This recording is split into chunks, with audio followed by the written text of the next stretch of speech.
आज मैंने आपको दो जानकारी दी दर्शकों। अभी तक प्रधानमंत्री ने पाकिस्तान को चेता दिया है कि अगर एक गलती करोगे तो हम आपको नेस्तनाबूद कर देंगे, और आसान भाषा में समझा दिया है क्योंकि पहलगाम में जो हुआ देश बर्दाश्त नहीं करेगा, और घाटी में जितने आतंकवादी छिपे हुए हैं दर्शकों, उनका सफाया भी किया जा रहा है। अलग अलग ऑपरेशन में हमारे सुरक्षा बल चला रहे हैं, और आज आपको तस्वीर दिखाऊंगा मैं किश्तवाड़ की। किश्तवाड़ में सुरक्षा बलों ने आतंकियों को घेर लिया है, और वहां पर कैसे ऑपरेशन चल रहा है, एक्सक्लूसिव रिपोर्ट देखिए आप।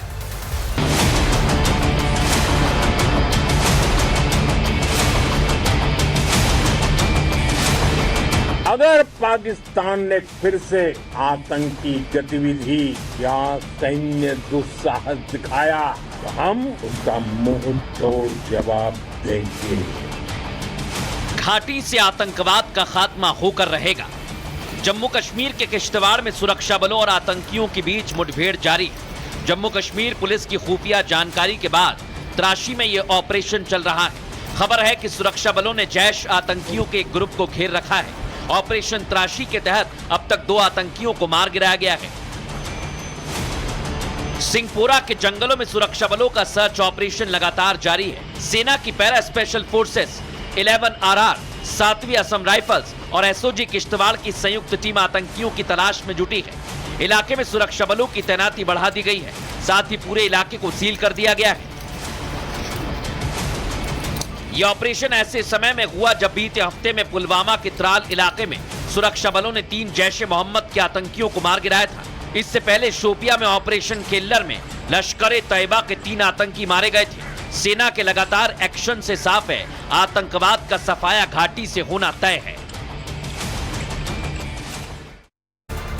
दर्शकों, एक तरफ आतंकवाद का सफाया किया जा रहा है, दूसरी तरफ भारत रुका नहीं।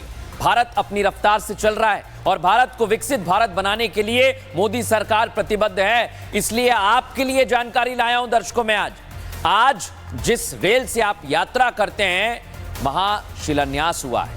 बीकानेर की धरती से पीएम मोदी ने देश के 103 छोटे बड़े अमृत स्टेशन का लोकार्पण किया है। इतना ही नहीं, मंच से संबोधित कर दुनिया को संदेश दिया कि भारत जिस गति से विकास कर रहा है उससे दुनिया हैरान है। देखिए जरा।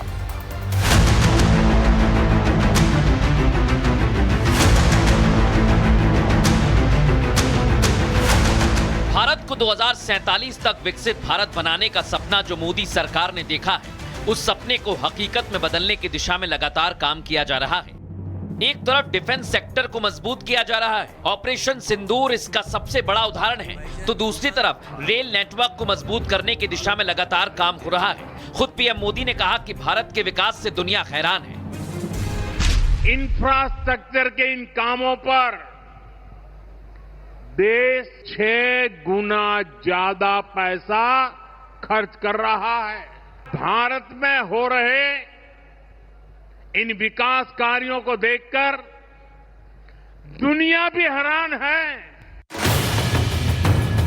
बीकानेर से पीएम मोदी ने देश भर में 103 अमृत स्टेशन का लोकार्पण किया, जिसमें उत्तर प्रदेश के 19 रेलवे स्टेशन का भी कायाकल्प हुआ है, जिन्हें अमृत भारत स्टेशन योजना के तहत विकसित किया गया है।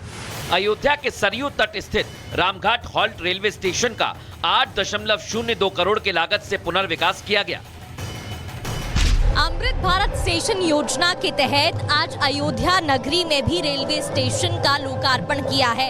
तस्वीरें मैं आपको दिखाती हूं, जहां पर रामघाट हॉल्ट रेलवे स्टेशन का 8 करोड़ की लागत से पुनर्विकास किया गया है। प्रधानमंत्री नरेंद्र मोदी ने कुल 103 रेलवे स्टेशनों का पुनर्विकास किया है, लोकार्पण है, और उसमें से एक है रामघाट हॉल्ट रेलवे स्टेशन। ये भारतीय रेलवे के आधुनिकीकरण और यात्री सुविधाओं को बढ़ाने की दिशा में एक महत्वपूर्ण कदम है। इससे न सिर्फ यात्रियों को सुविधा मिलेगी बल्कि पर्यटन बढ़ेगा, और जिस तरह सरकार काम कर रही है, लोगों में खुशी की लहर भी है।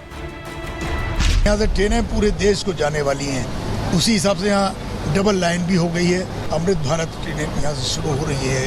लगातार तीर्थ यात्रियों के आने जाने का, पर्यटकों को हम कैसे ज्यादा सुविधा उपलब्ध कराएं, उनकी व्यवस्थाओं की दृष्टि से हम सब लोग माननीय मुख्यमंत्री जी के निर्देश पर, माननीय प्रधानमंत्री के आदेश पर उन सब व्यवस्थाओं को बनाने का काम कर रहे हैं।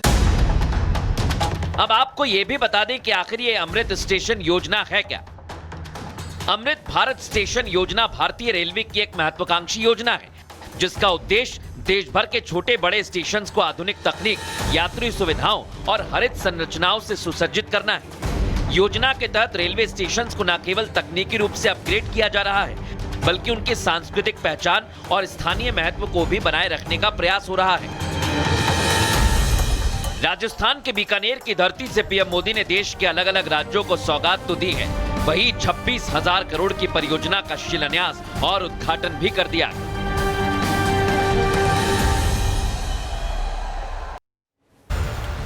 और दर्शकों, खबरों में आगे बढ़ेंगे। आज आपके लिए एक और खबर लेकर आया हूं मैं अयोध्या से।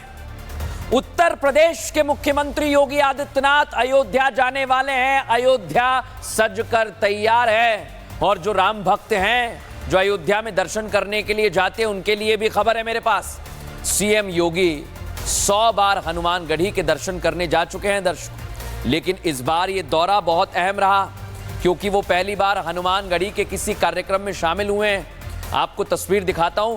हनुमत कथा मंडपम लोकार्पण होने वाला है वहां पर, और उसकी तैयारियां जोरों पर हैं। हनुमत मंडपम का निर्माण श्रद्धालुओं की सुविधा को देखते हुए किया गया है दर्शकों। और इस मंडप की खास बात यह है कि 4 से 5 हजार लोग, क्योंकि वहां पर भीड़ बहुत ज्यादा होती है श्रद्धालुओं की, आराम से बैठ सकते हैं। सीएम योगी के दौरे को लेकर पूरी तैयारी की जा रही है। तस्वीर आपको दिखा रहा हूं मैं हनुमानगढ़ी की। ये आप देखिए मेन गेट है, और सीएम योगी पहले वहां जाते रहे हैं। तैयारियां जोरों शोरों से चल रही हैं। मंच भी सजकर तैयार हो गया है। बस कल का इंतजार किया जा रहा है, जब सीएम योगी ये सौगात अयोध्या वासियों को देंगे। लेकिन क्या मिलेगा आपको बताता हूं दर्शकों। अयोध्या के हनुमानगढ़ी में हनुमत कथा मंडपम शुरू हो जाएगा। सीएम योगी आदित्यनाथ कल इसका लोकार्पण करेंगे। कथा मंडप 17,000 वर्ग फीट में बनाया गया है दर्शकों। मंडप में एक साथ 4 से 5 हजार श्रद्धालु बैठ सकते हैं, और मंडप के निर्माण में ग्रेनाइट का इस्तेमाल किया है, उसे पूरा कवर किया जाएगा। राम दरबार और कथा मंडप की दीवारों पर राम कथा आपको देखने को मिलेगी, उसके चिन्ह बनाए जाएंगे। दीवारों पर रामायण के पात्र और प्रसंगों का भी चित्रण होगा। प्रांगण में 16 कमरों का आधुनिक गेस्ट रूम भी बनाया है, जो आम श्रद्धालुओं की सुविधा के लिए है। हमारी सहयोगी प्रगति की रिपोर्ट आपको दिखाते हैं। यहाँ पर हनुमान जी की मूर्ति जो है स्थापित की गई है। इसके अलावा जैसे ही हम द्वार से अंदर जाएंगे तो मैं आपको दिखा दूं, ये इतना भव्य बनाया गया है, इतने भव्य रूप से इसका निर्माण किया गया है कि एक ही छत के नीचे करीब 5,000 लोग यहाँ पर आ सकते हैं। यहाँ पर यज्ञ, पूजा अनुष्ठान, पूजा अर्चना हो सकती है। 17,000 वर्ग फीट में विशाल सभागार है।